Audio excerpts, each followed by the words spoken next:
briefly introduce myself. My name is Ivar Maas. I'm the lead sustainability of the VU and therefore responsible for the implementation of the sustainability strategy.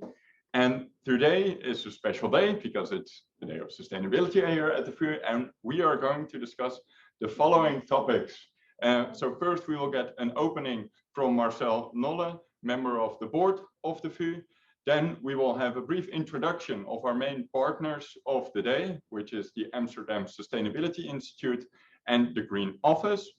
Then we will have the launch of the Green Action Lab, of which you will hear more later.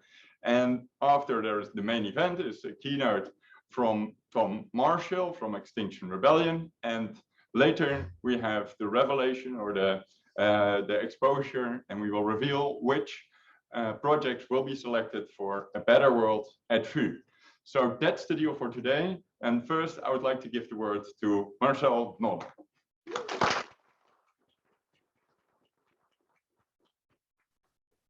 Yeah, ladies and gentlemen, colleagues, that's Ivar Maas. He's our lead sustainability officer. He's looking very happy, but I'm not looking very happy myself, because it's good to have this day, but well, we as a world, a planet, people, we are facing a huge tragedy, a huge climate crisis. So we as a people, for the next generations, we really have to do something about it, and not something, a lot. It's a huge effort we have to take as a total world. So I'm very I'm not happy about it. I'm really concerned about it. Let me say that.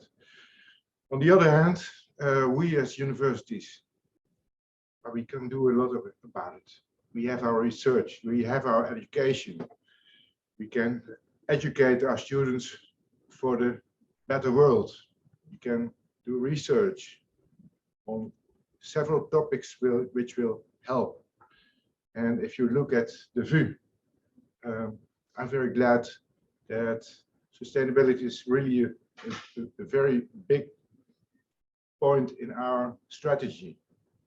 And we don't look at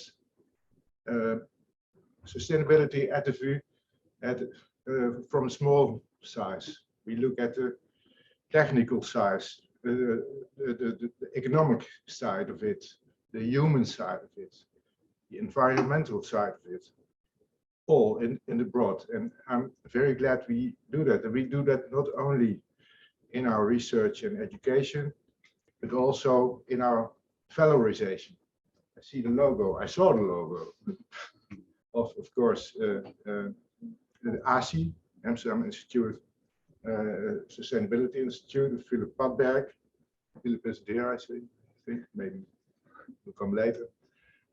But that's an important thing we can give back to Amsterdam and the broader society. So we have to work on it. We have also a big plan for turning this campus more sustainable. Yesterday, I had a presentation of our people who are in the lead for our campus about the transformation. And there is a good plan. There has to be a great effort. But I think we are ready for it on energy, on climate, on making the campus really sustainable. We have to work hard, but there is a point at the horizon. Still, I hope that that gets a lot of followers in the world, but because it's not so clear. So I'm very glad, let me say that, on this day of sustainability, that we, as a VU, have a lot of people who are concerned about it and who are working on sustainability. I saw also the logo of the Green Office. I'm very glad of it, that you guys are working on it so hard for the last 7 years, and it has to go on and go on, because the ideas of young people are the best and very important. Of course, we have Ivar, who is without taking any pause, fighting every day to make our campus and also education, valorization, and research with his people more sustainable. He gets all the support also from the board, because this is what we really want, what we think we are responsible for. And of course, also, I mentioned it already, ASI. This is Sustainability Day. I think this has to be not only a sustainability year, not a decennium, but it has to be a sustainable millennium. And if we go through that, I hope for the next generations we will come somewhere. We will make the turn. So I would like to thank you all for being here and taking part of this program. I wish you all the best.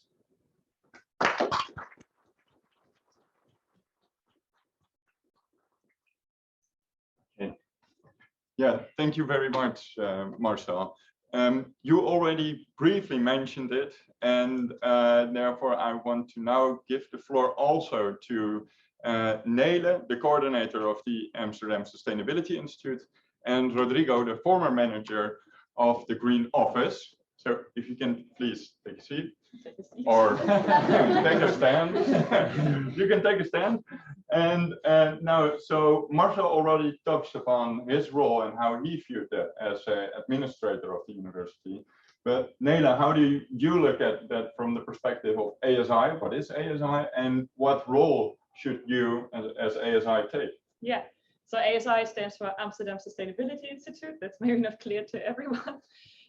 So the Amsterdam Sustainability Institute, it's an inter-faculty institute. So we have a couple of them at the VU. The idea is to work across all faculties to connect researchers and also people beyond, or stakeholders beyond the VU, to really foster and encourage more research on, in our case, sustainability topics. So we really see our role in connecting people and to really start new connections and get new insights through all these perspectives that then come together. So for that, we have a couple of programs and projects, but I think, well, you can check out our website for that, and or ask me later on when we have some more time. Yeah, okay, yeah, thank you, Nollen. Okay, and then Rodrigo, for what is, well, the Green Office, for the people that don't know yet, what is it, and also what do you view as the role of the students in combating the climate crisis? Yeah, thank you, Ivar. Good afternoon, everyone. So today we're celebrating the anniversary of the Green Office. 7 years we've been alive, and very happy to keep this movement alive. We're basically a student-led organization that do two main things. For one side, we propose and execute sustainability projects with students and the full staff, but we also advocate for sustainability within the food, but also within external organizations.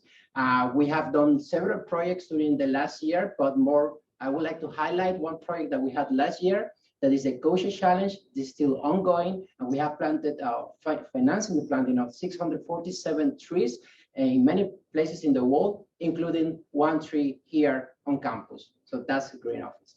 Thank you. Yeah, okay, yeah, thank you very much. And also good to know indeed that you're working on it like that. Then now I would like to give the floor to a specific project of the Green Office, which is the Green Action Lab.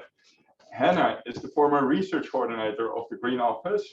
Can you please come here? Yeah, and could you tell more about the Green Action Lab? Yeah, because as Rodrigo said, we students are very driven to make this world a better world. And of course, that is also the theme for today about sustainability. So we are launching the Green Action Lab, which is a platform where we connect students, partners, and academics on sustainability research, because it is only through our collaborations that we can work together and make a positive impact into this world. So I invite Nollen again and Ivar to help me press this button as a symbol of launching the hub, and also a symbol of our collaboration into this Green Action Lab. Okay. So 1, 2, 3. Yeah.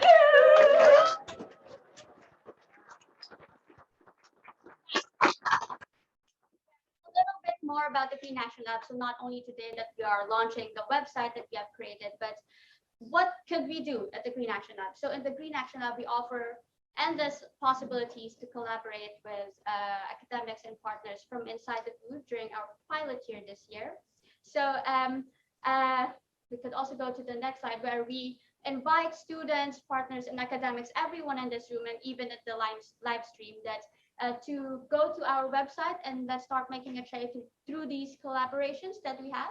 So we have projects on fossil fuel-free campus at the VU, on creating greener spaces at our university, and also waste reduction.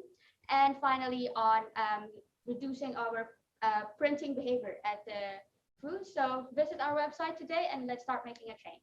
Yeah, thank you. Okay, thank you very much, Hannah. So these were the very quick parts of the program that we just pushed through. Now I would like to invite Tom Marcel, who is a climate activist and a speaker for Extinction Rebellion, that will tell us more about climate activism. So a warm applause, please.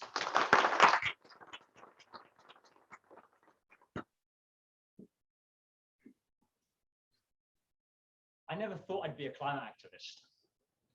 The word sounded too radical. I was playing the game and part of the system like everyone else.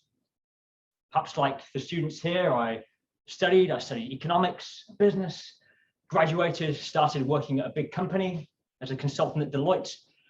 And I knew about the climate crisis, but I felt pretty powerless to solve it. And I thought that, okay, business and technology would solve it.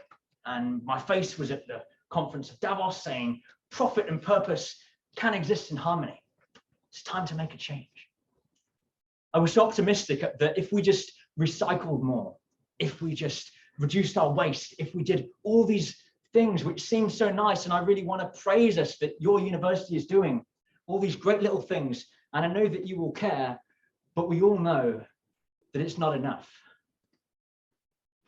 And that's what I realized when I went to my first Heading for Extinction talk from Extinction Rebellion back in October 2019. We've had 30 years of conferences, 30 years, and nothing has changed. In fact, it's worse, because even since that first conference in 1990, we even polluted more CO2 knowingly than previously before those conferences. And where are we heading to right now?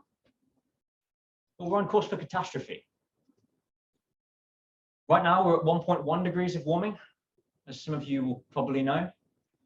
And we're heading right now for 3.1 degrees.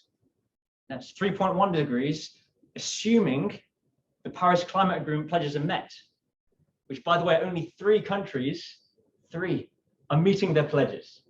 So right now, we're heading for worse than that, potentially 4 degrees. And scientists say that is catastrophic. The reason Extinction Rebellion is called Extinction Rebellion is because we are rebelling against the extinction of the human race and life on Earth. There's a possible existential threat here. And this is all science that you can look up. Some of you will know the IPCC report, which came out recently. You can look up all of this. So I share Marcel's concerns that he raised at the very beginning. We're doing some nice things here, and I applaud the Green Office. I applaud what you're doing. You're doing the right things. You care. But we know that it's not enough. And why is that? It's because we're playing in a game, in a system which is broken. The game is broken. And I'm going to start by telling you about what is this game and why is it broken. And then we're going to talk about how we can change it. How can we actually change the rules of this game? And eventually you might see that this is the logical result of what I'm going to say. This is what I did last March after about 1.5 years of Extinction Rebellion. So the game that we live in, neoliberalism, as many of you will be aware, particularly the political scientists amongst you, the economists, the sociologists, and this is a theory of political economic practices characterized by the things written on here that you can read: deregulation, letting the market do its things for efficiency, for progress, right? All sound like wonderful things. And this is what I learned when I studied economics, this wonderful system that's been in place basically since the 80s, since Thatcher and Ronald Reagan forced up the rise of neoliberalism. But what are the problems of this game? Well, number one, executives must maximize shareholder value. We must be financially maximized. So all these execs of all these big companies can say that they care about sustainability and we're going greener and we're changing. But the system that they play within, this game, means they have to maximize shareholder value. Otherwise, they will just be replaced. They will just be kicked out. And that was shown so abundantly clear recently, actually this week. Some of you saw this, who saw this article about the Facebook whistleblower? Yeah, quite a few of you, yeah. And what she said is the company's leadership knows how to make Facebook and Instagram safer, but won't make the necessary changes because they've put their astronomical profits before people. And that's the game. That's what the game necessitates. They know that hateful content, misinformation, gets more attention, more use on their platform, and thus makes them more advertising revenue. And Mark Zuckerberg, all these executives can say we're being purpose-driven and we're making changes, but the game necessitates that they don't make changes, because that's the game. Shareholder value, financial maximizing. Second problem, failed innovation.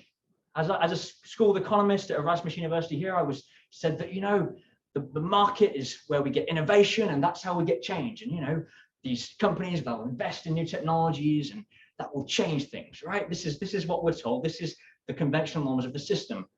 But they failed. BP, who even changed their name from British Petroleum to Beyond Petroleum to be so innovative, right? This is figures last year was 2019. They invested $2 billion in renewables ever.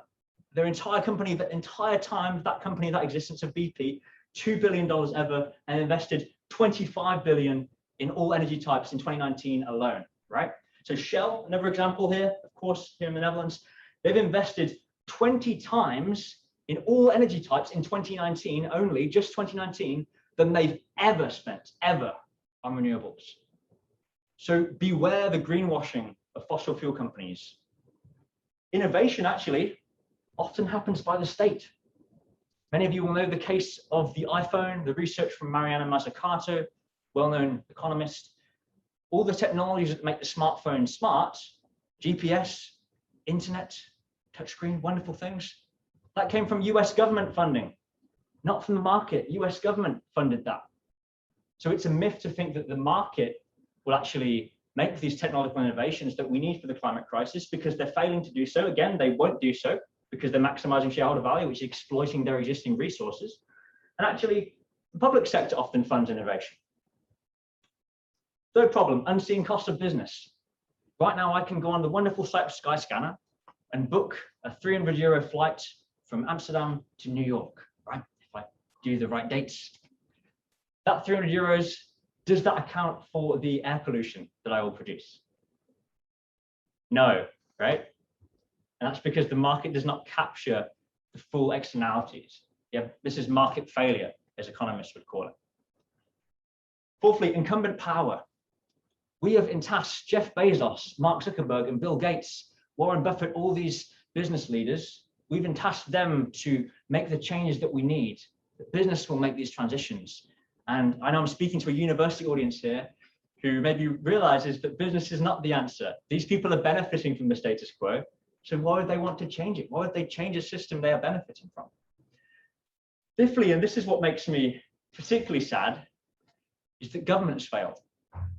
Some of you will know about the Dutch Climate Agreement, which I believe was signed in 2016. And some of you will also know about the Agenda case brought against the Dutch government for failing to meet its own agreement to cut CO2 emissions, which was upheld in the Supreme Court multiple times and basically said that the Dutch government is breaking the human rights of its citizens, right? What has changed? Well, nothing seemingly. Still saying net zero 2050 from what I'm hearing, correct me if I'm wrong. And you even see that in the court cases as well, broadly. Shell was sued as well successfully for violating human rights. So they needed to cut CO2 faster than what they were doing, right? They were ordered in court to do that. What was the CEO's response? We're already doing enough. We're making the change needed. No, but the court has just ruled that you are violating human rights. So you can even ignore court orders now and just carry on. So the game is fundamentally broken. And that leads to this assertion. Particularly the sociologists in this room here will know about the idea of the social contract, right? Which is basically an implicit contract made between the state and the citizens, that we will pay our taxes, we will follow the law, and in return, the government will keep us safe, right? It will police us, and that's okay because it will keep us safe. But it's not keeping us safe, sadly. Air pollution is already killing people in Western Europe. Flooding is killing people in Western Europe. So the social contract has been broken. And whether you're on the left side of the political spectrum like John Locke, or on the right side, you can say that the state doesn't have authority, doesn't have the rights to enforce its rules. We don't have the obligation to even follow the rules of the game when the game is broken, when the social contract is broken. So the problems of the game. Number one, executives are bound by shareholder value. All these purpose-driven statements that you'll see coming out from Facebook, from big oil companies, they have absolutely no reason to make those statements because they actually can't fulfill them, right? Because they have to maximize shareholder value, which means purpose, profit will always come before purpose, failed innovation, unseen cost of business, incumbent powers, those tasked to make the change cannot be expected to change it, and government is failing, and the legal system is failing. So of course this is the result. Of course nothing has changed because the game is so broken and we can't expect it to change. And naturally, it's just the result. How do you feel hearing all this? Messed up. Messed up, yes. I'm going to give you just a few seconds just to breathe this in and reflect on what you've heard. How does that feel?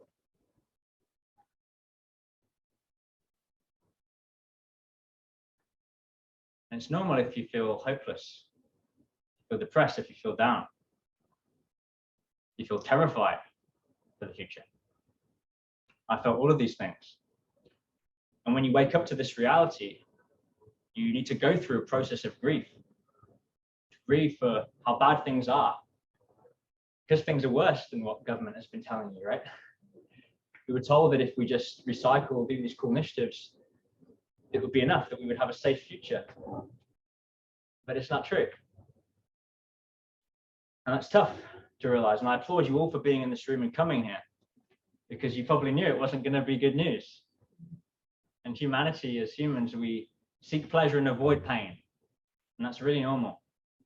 You've had the courage to come here today and listen to what I'm going to say to you and what I've said to you. So before we move on, I want to ask each of you to hold your hands out like this. Hold your hands out like that, yeah. Go like that. Give yourselves a pat on the back for being here today, because I know it's tough and I know it's hard. So I don't have the perfect solution, although I think I have a pretty good solution, what I'm going to explain to you. But what I do know is that the definition of madness is doing the same thing over and over again and expecting a different result. 30 years of summits, of legal marches, trying to reduce our consumption, and it's not working. The game is broken, and we need to change the rules. Here at Extinction Rebellion, we have a little saying, which is, when hope dies, action begins.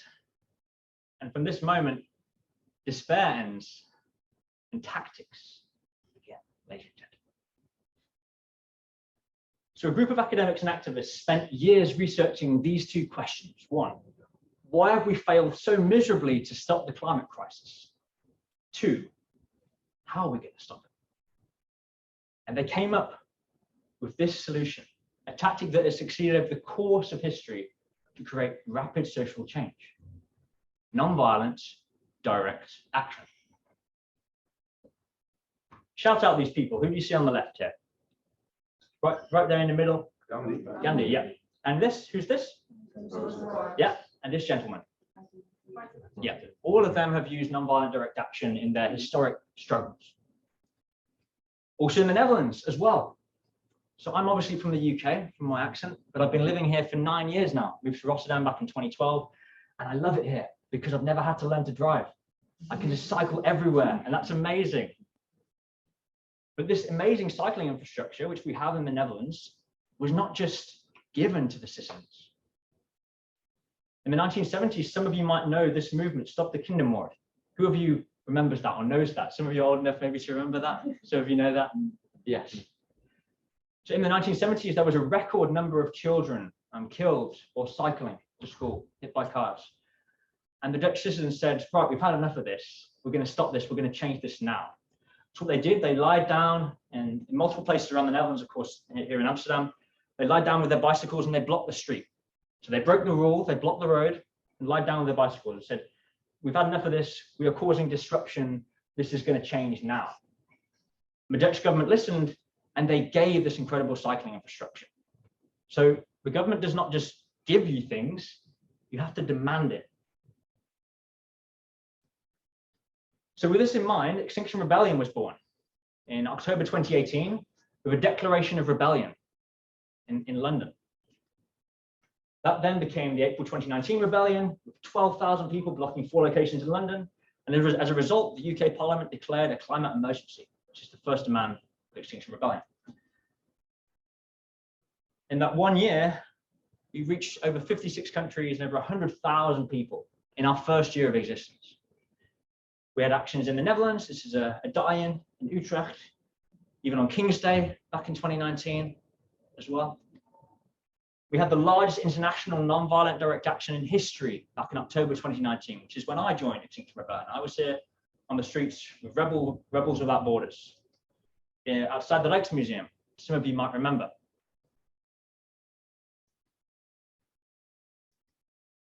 Back before something happened at the start of 2020, right? But still, we were able to, back in 2019, we were doing all these cool things in France, all around the world, Argentina, Spain, Australia, the UK, of course, over 60 countries.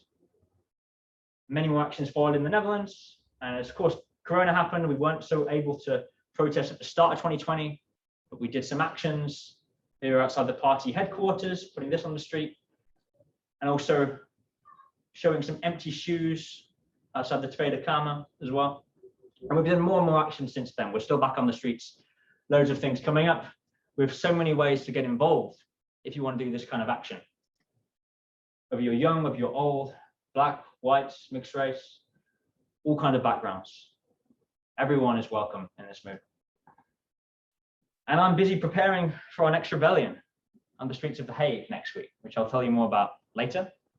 We're ready to get back into action. Our 3 demands, because of course, if you're a non-violent civil disobedience, non-violent direct action movement, you've got to have some demands, right? Otherwise, what are you there for, right? First demand, tell the truth. Second demand, act now. Third demand, beyond politics. And I'm going to go into that. Number 1, tell the truth. Imagine if the media reported on the climate crisis like it does on the coronavirus. Headline news every day, constantly releasing updated death toll, analyzing whether world leaders are doing enough. Most importantly, making the public believe this is something to take seriously. This is a crisis. This is an emergency. And we saw that when government actually acknowledged there was the emergency of the pandemic, they were immediately on 7 o'clock news. Everyone's behind their TV sets. We need to act now. That is not what's happened with the climate crisis. Second demand, net zero by 2025. 2025, that's soon, right? That's unrealistic. That's impractical, right?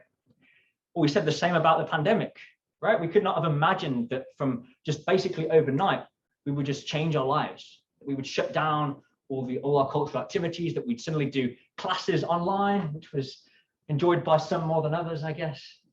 All of these changes, but we did it, right? There was immense human costs, immense suffering, but we made the change as a species because that's what was necessary to do. That's the same thing that needs to happen for the climate crisis. This is the scale that we need. I've already shown you that graph, right? 1.5 degrees is dangerous, scientists say. We're heading for 3.1 right now. The sooner we have net zero, the sooner we can actually limit it to only dangerous, right? Limit it to 1.5 degrees. Demand 3, the Citizens Assembly. Now, this is what I like most about Extinction Rebellion. This is the demand I find the coolest, because this is what separates us, I think, from other movements, although this idea is becoming more and more mainstream. So basically, we don't have a policy to say what the folks or what citizens should do, because Extinction Rebellion, we don't represent citizens. The citizens should decide. We're not going to say that, oh, you need to go vegan and stop flying. Let's look at the map. Let's do the research. Let's see what citizens decide. And that's through a citizens' assembly. Because as you've seen, the current governmental system is failing, you know, where there's lobbying from fossil fuel companies, there's re-election, short-termism in that. So this is how we propose to actually reach net zero. You start by having a random selection of citizens. A selection of citizens of, let's say, 150 people of the Netherlands that are proportionate based on income, based on background, based on geography, based on education. Everything representative. More representative than the trade account, you would say. Secondly, they hear from experts and stakeholders. You can imagine them coming together over a series of weekends, hearing from experts, stakeholders, scientists, also fossil fuel CEOs and people from the different walks of life as well, hearing from these experts and stakeholders. There is submissions from the public as well. The public get involved. It's a whole transparent process, so you know who's involved in this. And there's facilitated deliberation. There is actual discussion, rather than the Twitter fights that you see. There's an actual debate, a discussion in a room with people who have different opinions, and they think critically. They learn from each other. And finally, there is a draft and a vote on recommendations. Most importantly, the government debates and implements the recommendations. Yes, the implementation, that is super important. How many of you have heard about the Citizens' Assembly that Amsterdam's doing right now? Any of you have heard about that? Yeah, a couple of you. Yeah. So there have been citizens' assemblies already in France and in the UK around the climate crisis, right? Citizens, they got together, they were picked out. Only there's been one problem with that. In France, 10% of the recommendations were implemented. 10%, right? Partly because maybe leaders think that citizens are dumb. They don't trust people, maybe. What we've seen with this process, when it's been used from the Irish abortion referendum very successfully, some of you might know, actually citizens come up with quite reasonable proposals. One of the proposals in France actually was banning advertising from fossil fuels, right? That was rejected, of course. That wasn't put forth. So you need a mandate to implement this, and you need a broad mandate, net zero 2025. The mandate that you have in Amsterdam right now, I think, is something like 25% reduction by 2030 compared to 1990 levels, right? Which is just completely pitiful on so many levels, if you know the science. So anyway, Citizens' Assembly, let the citizens decide. That's our third demand. Most importantly, linked to all of this is justice for all. One thing which I think isn't said enough about the climate crisis is this is a social justice issue. Governments in the global north right now are actively deciding at these conferences, at these COPs, which are coming up, well, have been happening for 30 years, they're actively deciding not to take the action required and condemn people from the global south, countries like the Maldives, Pacific Islands, places like India, Uganda, Sub-Saharan Africa. They're condemning those people to suffering, partly because racism, right? These people are different to us. They come from different places. Why should we care about them? That's what people say. So this is a racial issue. We need justice for everyone. We ask for climate justice. Those with the biggest shoulders should actually bear the biggest burden. Those that have polluted the most for the last 200 years, like the UK, the US, Russia, China, they should bear the biggest burden. How does the state react to all of this? When we're going to go out on the streets, when I've been out on the streets, how do they react? Well, first, they ignore us. Secondly, they will try to repress us, with police violence being a big issue I've experienced. Ultimately, they will have to listen. When you have tens of thousands of people on the streets blocking the road, lying down with their bicycles in the case of Amsterdam, or for us, lying down the road, we shut down the system. It can't function anymore. The game is fully broken to a halt, and they have to listen. A few core things about Extinction Rebellion. So firstly, we are an autonomous and decentralized movement. So if you follow our principles, you agree with our demands, you folks at the FAU could organize an action next week without me or anyone else. Follow our principles, follow our demands, you could just organize an action. We welcome everyone, every part of everyone, regardless of your background, regardless, for instance, if you're working in fossil fuels, like one of my best friends in Extinction Rebellion worked at Shell for 3 years, incredible climate activist. We need a regenerative culture. We need well-being. We support each other with this thing. It's a very heavy thing to face up to the reality of the climate crisis. Well-being is super important. We avoid blaming and shaming. It's okay to not be vegan and join Extinction Rebellion. That's okay. It's okay to fly occasionally. If you have family back home and you can't afford the train because it's 3 times the price of the flight, right? In the broken game that we live in. That's okay. We are all part of the system. And most importantly, we are non-violent. Violence only begets violence, does not help with political support. What makes non-violent direct action effective? It's disruptive. As I said, we're up to COP26 now. We've had 30 years, basically, of conferences, of discussions, of talks. It hasn't worked. Who here has ever signed a petition for the climate or any sustainability related issue? Yeah. Okay. Who's ever been on a legal march? We've had a lot of climate marches. Yeah. We've done that for 30 years. I wish it worked. Didn't work, as we've seen. So disruption is sadly the only way to get people to listen to you. I don't like disrupting ordinary people. I would rather not be sitting on the street on Monday. I'd rather be doing other things with my friends. This is what it takes. Disruption. They have to listen to you. It's accessible as well because it's non-violent. People of all backgrounds, all ages. You can just sit there on the street and be there. Arrestability. Classic question, classic concern in Extinction Rebellion, right? You see all these articles about our movement, all these 20 activists arrested, 30 activists arrested for this thing, gluing themselves to a shop window, and you're like, wow, I don't want to be arrested. Totally okay to feel like that. When I joined Extinction Rebellion, I didn't want to be arrested. And there are so many things to do without being arrested. In fact, there's probably like 10 different roles that you can do without being arrested. So just to know that. So I did 15 actions. So I was on the streets in actions before I decided to be arrested in that picture that you saw at the start, sitting cross-legged on that paper. Why do we do that? Why do we do arrest? Well, it's a show of sacrifice, partly. When I tell my friends, oh yeah, I'm gonna be on the streets next week, I'll probably get arrested. They're like, oh, what, you're gonna get arrested, Tom? You're gonna get arrested. But you're like, you've never broken any laws and you're gonna get arrested. You're getting arrested. It sort of says that, okay, we're bloody serious about this, right? So that's partly why we do it. One thing that's super important to mention is we check our privilege. I'm a white man living in the Netherlands. That gives me privilege. I'm treated very kindly by police compared to someone of color, right? It's also a certain element of solidarity as well. Many of you will probably know that there's climate activists killed every week all around the world. There was a lady shot in Uganda a couple of months ago, right, for her climate activism. You cannot do this in Russia. You cannot do this in China. You cannot do this in Uganda. But that doesn't mean those people aren't suffering massively. So it's also a show of solidarity to do this kind of action and actually use the privileges that we fought for hundreds of years here in the Netherlands, right? Hundreds of years of democratic protest to win these rights, to be able to assemble on the streets, to be able to do this without being tortured, which is what happens in Russia. So if you want to get involved, it's totally fine to not be arrested, just to be clear with that. Support for Extinction Rebellion. Many of you will know these well-known figures, Noam Chomsky, Naomi Klein, Greta, of course, all nice supporters of XR, many more that you might know of as well. So if you want to get involved, if you're like, okay, Tom, the game is totally broken, I want to get involved in really changing this game, there's many ways to get involved. So one is, of course, we have actions. You can join actions. We have the big protest happening next week in The Hague from Monday all the way through to the weekend as well. The weekend of the 16th, 17th, we will have lots of events and talks as well. If you want to come along on the blockades, these kind of things, there's plenty of trainings happening this weekend, but we can send you stuff at the end around that.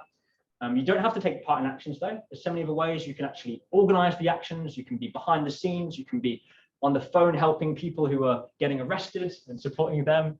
Maybe if you have legal expertise, you can even do legal advice. If you have psychological background, you can even do well-being calls as well. You can participate in community events. So many ways to participate.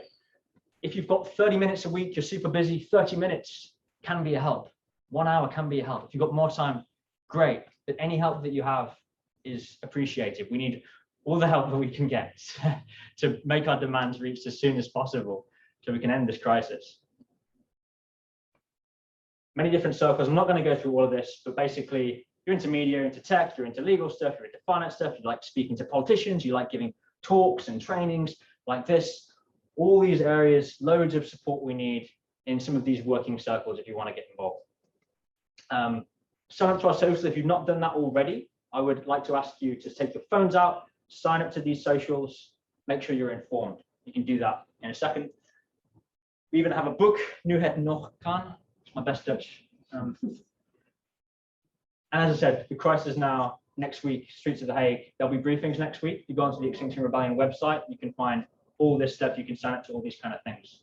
Still possible to join next week in whatever capacity you have, even if you have one evening, half a day, appreciate it.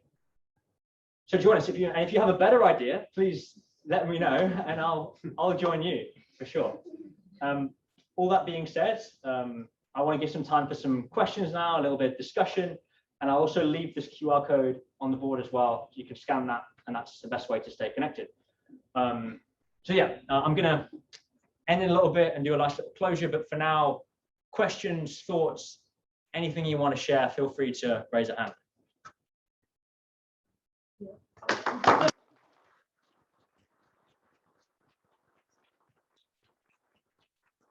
Thank you very much, Tom. Indeed, we have some questions. Maybe I can ask you the first question. Sure, please. Yeah. If I may. Yeah, of course. Of course. So it's always nice, I guess, to be again put into this in the driver's seat almost and get this feeling of yeah, okay, we need to make a change. Yeah. What would you say to universities and the role of universities in making those changes? Looking at their story? Yeah. Good question. I mean, you got to think like, what is in the existing mandate of university, right? So you have the Green Office, and you have the ability to reduce the environmental impacts on campus, and that is great. You also have the ability to alter the curriculum and the education as well. So you think, okay, what is within your power? What are your mechanisms there? So I mean, if university is the bastion, the temple of science, in my opinion, right? The science says we are in deep shit right now, and we need to change, and this is an emergency. So if you believe this is a climate emergency, if you know this is a climate emergency, you want to be scientific, then why not at the start of every lecture, the lecturer stands up and says, I'm going to give this lecture on the site in a second, but just so you know, we are in a climate emergency right now. So you should get involved in actually solving this. And they start the lecture. Just a random idea. I'm not sure if anyone's ever done this at any universities around the world, but like, if this is a scientific institution, then follow the science, and the science says this is an emergency. So let's treat it like it is. Yeah. Okay, thank you. Are there any other questions? Yeah. So it's a more general question to you. So I see you talking about activism, which I find very interesting. So I study psychology, which means that I'm also quite interested in different forms of activism. So I've seen Extinction Rebellion do the laying on the floor. The dying, yes. But I've also seen them outside of stores repairing their clothes to show that, you don't need to buy new clothes. You can also fix the ones that you have. I like that kind of activism because I feel like it also presents people with an alternative option. Yes. And it's a more optimistic way of activism almost. So I was just curious, what's your perspective on the most effective forms of activism? Yeah, good question. I mean, so we have different types of actions depending on what people feel comfortable doing, and all of them are effective in different ways, right? So one action, of course, is the destructive types of actions, where we block a road and we cause destruction, we get in the media, this kind of thing. But we also have the visioning kinds of actions, which is, okay, we show that another world is possible. So we're someone is stuck themselves to H&M in Rotterdam the other week, and a few of my rebels and putting paint on themselves and these kind of things. And then in front of them, as you say, you've got people sat down knitting their clothes and repairing things. And that's more of a visioning, showing what's possible. And that's a bit more optimistic, as you say. And I think what research is showing, and this is what we try to encompass in our actions in XR, is if you can be disruptive, but creatively destructive, then that's normally the most effective actions. Because you can be very destructive, like of just blocking something and frustrating people, or you can do a civil disobedience, dancing to the Bee Gees, Staying Alive, while blocking a road. And that's then you're creating something whilst causing disruption. And that's what's shown to be most effective. Yeah, the back. Well, say that teachers can mention that we're in an emergency at the beginning of the course, but I think that really doesn't go far enough. I think at least half the courses should be about how do we stop this climate crisis with the knowledge that we're teaching right now.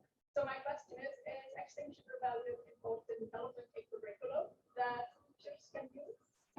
it's a great idea.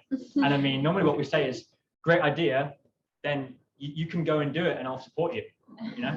I mean, like, because this is our movement. Everyone here who wants to be an XR, we can do this. We can go and develop a curriculum. So of course we have trainings and talks that when we give a lot of talks at different universities, we do our heading for extinction talks, we talk about the climate crisis. And I totally agree, it doesn't go far enough. You know, if you look at some of the programs developed here, to what extent are they sort of teaching the rules of the existing system and pretending that that's okay? So for instance, when I studied economics at Erasmus University, and I imagine you, of course, you teach the social sciences here as well, I was kind of taught neoliberal economics, and there wasn't really much about the climate crisis or it being a problem. And I didn't even realize there were other forms of economics besides neoliberalism. And that was a fault of the curriculum being politicized according to the status quo, rather than envisioning other alternatives. So I fully agree with you, and I want to connect with you afterwards and talk about how we can do this, because it's a great idea. Yeah. To add on to that, actually making the courses more sustainable is my portfolio, so it's nice that you mentioned it. So let's get this going. Yeah. Yeah, I mean, for sure, if Extinction Rebellion has some type of way of, you know, bringing it into the curriculum, I think many green offices would be more than interested. So. Yeah, I mean, we're having a talk like this. I mean, I can send you the deck. You can go give the same presentation in your courses and your curriculum about the system, the game, and what you can do about it. Yeah. Yeah. Who's your main target audience for your demands? The government. Yeah. So sometimes people think that we're blaming individuals or blaming the companies, but this is the game. This is the system, right? As I told you, businesses and chairman and shareholders have to do what they have to do, right? Only the government can actually direct the flow of the market by regulating and changing the rules. Yeah. Yeah, just a question. I also noticed during the corona crisis that exposed also quite a division in society. Yeah. So do you have any concrete plans on how to connect to people who are like purely annoyed by what you're doing? Because some people are. Yeah. And like also with the farmers who were at some point protesting at the beginning, there was quite a lot of support from society. Yeah. I had a feeling, and then when they did it a couple of times, blocking the roads with their tractors, then people got really annoyed and they lost a bit the support. I'm wondering, and maybe a second question. I recently did this. Can I answer the first question first, and then otherwise I'll forget the first. So basically, your question is how to make sure we keep the public on side and get support, right? And how do you do that? So we try to do things, you know, like as kindly as possible and non-violently as possible when we disrupt things. So we have people who are particularly allocated to do de-escalation. So to actually be at the front of the blockade, speak to drivers, to give them signs saying we're sorry for blocking the road, to hand out cookies, these kind of things. And we make sure we have a little sign saying, okay, 5 minutes now, 4 minutes now, 3 minutes. So we tell people as much as we can, right, to give the least annoying experience. But of course, some people are always going to be frustrated, and some people are always going to be denying this problem, right? And so you kind of just try to be as kind as you can, and people will be frustrated. But if that's what it takes, you know, then that's what it takes. And we're sorry, I wish we didn't have to do this, but this is the tactic which is proving to be effective. And I think also we don't need everyone to come out on the streets. Maybe some of you will know there's some research from someone called Erica Chenoweth. You can look up her talk, and what her research shows is you only need 3.5% of the population to be on the streets, engaging in civil disobedience, as we're doing, blocking the roads, to actually bring about change. So we don't need everyone to be on the streets, but right now we are far short of 3.5%. So we need all of you guys to join us. Your second question, sir. Yeah, the second question was about recently I did games which the Red Cross has developed to communicate that a climate crisis such that policymakers will get a feeling of threat, choices that they have to make with limited information. And do you have any types in that sense of that sort of activism where you basically try to think of a game which can be applied like large scale, such that it's also a bit fun? I would like a game like that. Again, if you would like to organize something like that, or you want to work together to make a game like that, we can chat about it. I encountered a game. There were some trainings where they were sort of a game around showing the systemic problem of the climate crisis, and there was a game developed, and there's a free online training to do that game actually. And I was thinking of doing the training myself and facilitating that, because indeed games are a nice way to actually do outreach and go into schools and educate people. So yeah, it's a nice idea, and I want to connect with you if you would like to do something like that. Those are questions. And I would say, yeah, let's do 2 more, and then that's it. You may select, so you're not the one. Whose hand was first? Okay. Yeah, I was just curious about your opinion about, like, if you look at the recent results of political elections, like many countries are electing the wrong politicians. So how is are you trusting these citizen assemblies to really bring the changes that you're thinking? Because this is something that George Monbiot, I'm sure you know him very well, also writes in his book, right? Like, we need more better representative system. Yeah. But then it can come against us because you have countries like China or like India, which are the majority of the population that probably don't share these concerns because they're in a completely different phase economically. Yeah. So there is a big risk of this representation that might go against the majority. Yes. I think part of what you're talking about is that citizens are not informed, right? And that people are electing the wrong people because they're misinformed. And so I think the key thing is that's part of this is you get scientists into these rooms, into these spaces with other stakeholders, and you have an informed debate. So people actually think critically, they discuss, and therefore they come up with the most objectively best proposals, and they have a debate, and they have different opinions represented there.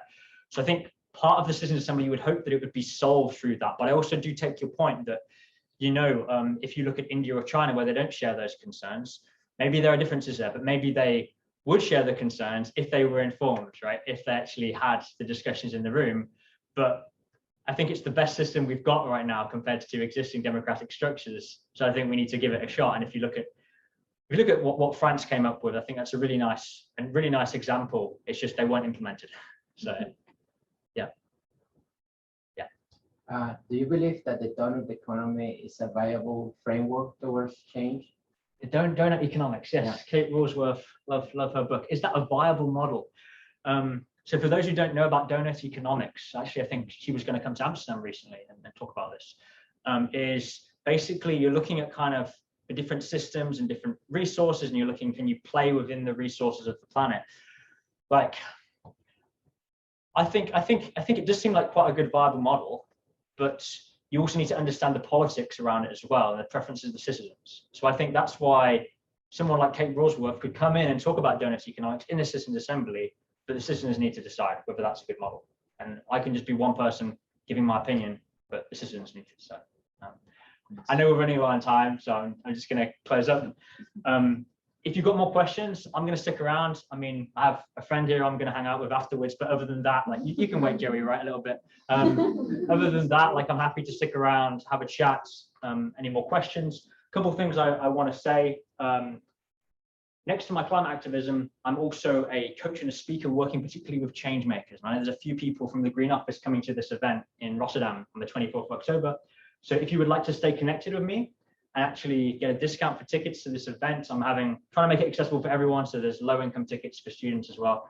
Then you can scan that QR code, and I'll also share the slides with you, and we'll stay connected. So if you want to stay connected with me and you're interested in this event as well or not, scan that QR code. And for now, I just want to close by thanking you all for inviting me, the Green Office for being here, for the great work that you're all doing. I know that you care about sustainability, the fact that you came here. And I think the key thing is believe that as citizens, as individuals, when we come together, when we come on the streets of The Hague next week, hopefully, we can make change. Individually, we may be weak, we may be alone, but together we are strong and powerful, and we must solve this crisis.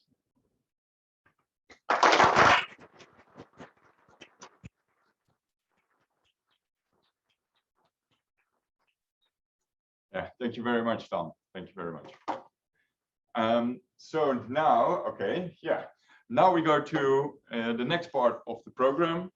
I guess now it's also climate action, but then making it very concrete and on a specific level on how we contribute to a better world at the VU. This is a project that we do together with the VU Vereniging and with the Amsterdam Sustainability Institute and the strategy. the goal of this project is that we as a university, as the VU, show in a better way how we contribute to a better world. We are very well at having this social focus, but we are quite bad in showing that in a good way. So with this project, we want to show that better and give sort of a showroom for all the fantastic things we do. So that as a start, what the project is for the people who don't know. Now, before the summer, we asked the VU community to share how they contribute to a better world.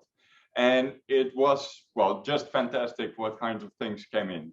At the range between, well, students and employee initiatives was great. There was a great diversity of whether it was a startup or an initiative or a thesis research, but also big research projects from researchers at the VU, or big European projects even. So there was an immense amount of great initiatives happening that was just, well, just amazing, even for me to see. And I believe I'm quite into the sustainability community at the VU, but it was quite amazing to see. So it really warmed my heart and made me very excited. And now I also want to ask Nollen to come here, because today we are going to reveal which projects have been selected for the eventual exhibition of A Better World at VU. I do want to say that all submissions were very, very good. So it was really, really difficult for us as a committee to decide which projects to do and which project not to do. So already in advance, I want to say that all projects were really great, and we are very, very proud of all the things that are happening. So I really want to emphasize that don't take it as something negative if you're not selected in any way, because again, there were so many, and it was all so good that it was, just difficult to choose. Oh, you're not. Yeah, you maybe are, but I don't know. Okay, so then how we are going to do this, we selected 17 different projects. We have that on 3 different slides. So first you will see 6, then again 6 others, and then 5 others. So just to build up the tension. And Nollen, you're going to help me with announcing some. So then I guess we can reveal. I feel like at the Oscars, right? Oh yeah. The winners. Okay, yeah. So then we can reveal. You do the first 6. The first 6, yeah. Okay. Okay, good. So the winners are some of them. Eroding Arctic coastlines. Yeah, we need some applause, I think. Yeah. Mathematical model of the red brain, the Active 8 project, artificial intelligence for long-term weather predictions, and the Brighter Futures project, and Cities 2030. Is that correct? Yes. Yes, correct. Right. Okay, so very nice. What I want to say now is that we will reveal on the website today what these projects specifically are, because now I can imagine, you just see some names and you have no idea what it really means. On the website of A Better World at VU, you can look at the projects more specifically. Good to mention, but to grab one of them and to tell just a little bit more about it. It's Eroding Arctic Coastlines. So it's a research of employees here at the VU that study the effect of global warming on Arctic coast and how they erode. And they not only look at the geographical and let's say the environmental impacts of it all, but also of the social impacts of this process. So very interesting research. Okay, so then we move to the next. Again, I think sort of a build up.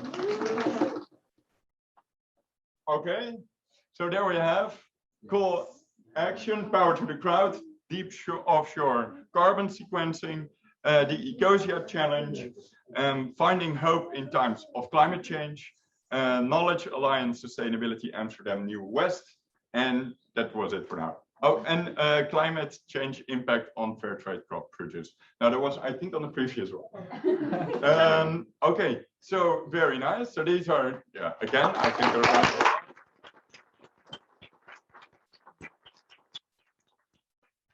And one of the projects that I want to point out here is Call Action, which is a student initiative.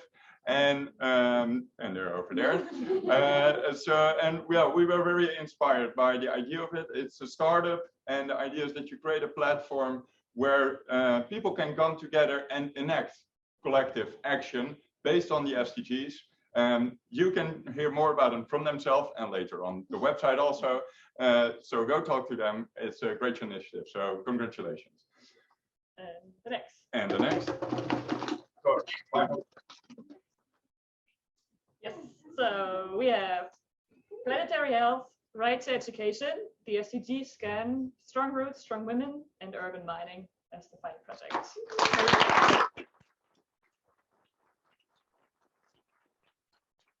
Well, and here I finally want to also again grab one out, and that is the right to education. We wanted to convey this broad spectrum of what sustainability is, and right to education, in our mind at least, did that very nicely, in which students helped refugees with Dutch and English courses, and in doing so, well, helping them integrate in society here. Well, we were very moved and very happy that students take up this challenge this way. Well, just to grab one out, but the others again are also good, and also the ones that were not selected. It was truly amazing. So now I think I want to say again for the A Better World at Food project, at the start of 2020, on the 17th of January, we will launch the A Better World at Food exhibition. And on that day, all the different projects that have been selected today will be shown. So that's where we are now working towards. We will get in touch with all the selected projects. And again, I hope to see you and speak to you all on the bottle that's afterwards. We have a small celebration of the Green Office. And I thank you all on behalf also of the Green Office and of ASI for joining us today. And well, I see you soon and have a great weekend already.